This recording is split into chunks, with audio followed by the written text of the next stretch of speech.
ನೀವು supreme court ನ್ಯಾಯಾಧೀಶರಿಗಿಂತ ದೊಡ್ಡವರ, ಅಥವಾ ಕರ್ನಾಟಕ ಹೈಕೋರ್ಟ್ ನ್ಯಾಯಾಧೀಶರಿಗಿಂತ ದೊಡ್ಡವರ, ಅಥವಾ ವಿಧಾನಸಭೆಯ ಸಮಿತಿಗಿಂತ ದೊಡ್ಡವರ, ಅಥವಾ ಕೌನ್ಸಿಲ್ ಇಂದ ಸಮಿತಿಗಿಂತ ದೊಡ್ಡವರ ಅಂತಕ್ಕಂಥದ್ದು ಪ್ರಶ್ನೆ.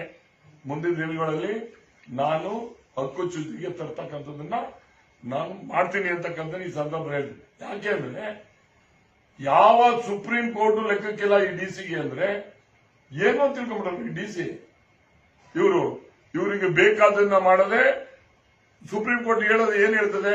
ಅದಾದ್ಮೇಲೆ ಪಾಪ ಇಷ್ಟೆಲ್ಲ ಆದ್ಮೇಲೆ ನಾವು ಮಂತ್ರಿಯವ್ರನ್ನ ಪರ್ಸನಲ್ ಆಗಿ ಭೇಟಿ ಮಾಡಿ ಅವರಿಗೆ ನಾವು ಮನವಿ ಕೊಟ್ಟ ಮೇಲೆ ಮಂತ್ರಿಯವರು ಕೂಡ ಒಂದು ಆರ್ಡರ್ ಮಾಡ್ತಾರೆ.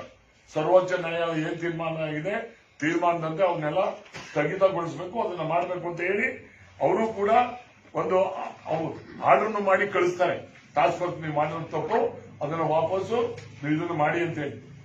ನನ್ನ ಒತ್ತಾಯ ಏನು ಅಂದ್ರೆ ಈಗ ಕಾನೂನು ಬಾಹಿರವಾಗಿ ಮಾಡಿರ್ತಕ್ಕಂಥ ಟಾಸ್ಕ್ ಫೋರ್ಸ್ ನ ಅಧ್ಯಕ್ಷ ಇರ್ಬೋದು, ಯಾರು ಸದಸ್ಯಗಳು ಇರ್ಬೋದು, ಇದರಲ್ಲಿ ಯಾರು ಭಾಗಿಗಳಾಗಿದ್ರೆ ಅವ್ರ ಮೇಲೆ ಕೂಡಲೇ ಮಂತ್ರಿಯ ಶಿಫಾರಸು ಏನಿದೆ ಕಾನೂನು ಪ್ರಕಾರ ಎಫ್ಐಆರ್ ಆಗಬೇಕು.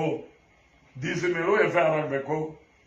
ಡಿಸಿನೇ ಹೋಗ್ಬೇಕು ಅಂತಕ್ಕಂಥದ್ದು ನನ್ನ ಒತ್ತಾಯ ಇದೆ. ಯಾಕಂದ್ರೆ ಡಿಸಿ ಇವರು ಡೀಮ್ ಫಾರೆಸ್ಟ್ ಇದಾಗಿದೆ ನಿಲ್ಲಿಸಬೇಕು ಅಂತ ಸ್ಥಗಿತ ಮಾಡೋರು ಇವರೇ. ಅದಾದ್ಮೇಲೆ ಸರ್ವೆ ಮಾಡಿ ಆಗೋವರೆಗೂ ಮಾಡಿ ಸರ್ವೆ ಮಾಡ್ತಾರಪ್ಪ ಸಾಯೋವರೆಗೂ ನಡೆಸ್ತಾನೆ ಇರ್ತಾರೆ. ಹಾಗಾದ್ರೆ ಸುಪ್ರೀಂ ಕೋರ್ಟ್ ಏನ್ ಹೇಳಿದೆ, ಯು ಮಸ್ಟ್ ಸ್ಟಾಪ್, ಯಾವುದೇ ಕಾರಣದಿಂದ ಕಲ್ಲುಗಾರಿಕೆ ಡೀಪ್ ಫಾರೆಸ್ಟ್ ಅಲ್ಲಿ ನಡೆಸಕೂಡದು ಅಂತ ಕ್ಲಿಯರ್ ಆಗಿ ಆದೇಶ ಆರ್ಡರ್ ಇದೆಯಲ್ಲ, ಮಂತ್ರಿ ಆರ್ಡರ್ ಮಾಡಿದಾನಲ್ಲ. ಇದು ನಾನು ಏನ್ ಮಂಜು ಆರ್ಡರ್ ಅಲ್ಲ, ಇದು supreme court judge order, high court order. ಅದಾದ್ಮೇಲೆ ಅದನ್ನ ಯಥಾವತ್ತು ಆ ಆರ್ಡರ್ನ ಇಂಪ್ಲಿಮೆಂಟ್ ಮಾಡಿ ನೀವು ಮಾಡಿ ಅಂತ ಹೇಳಿ ಮಿನಿಸ್ಟರ್ ಆರ್ಡರ್ ಮಾಡಿರೋದು. It is not A minister order, minister on basis of high court and supreme court.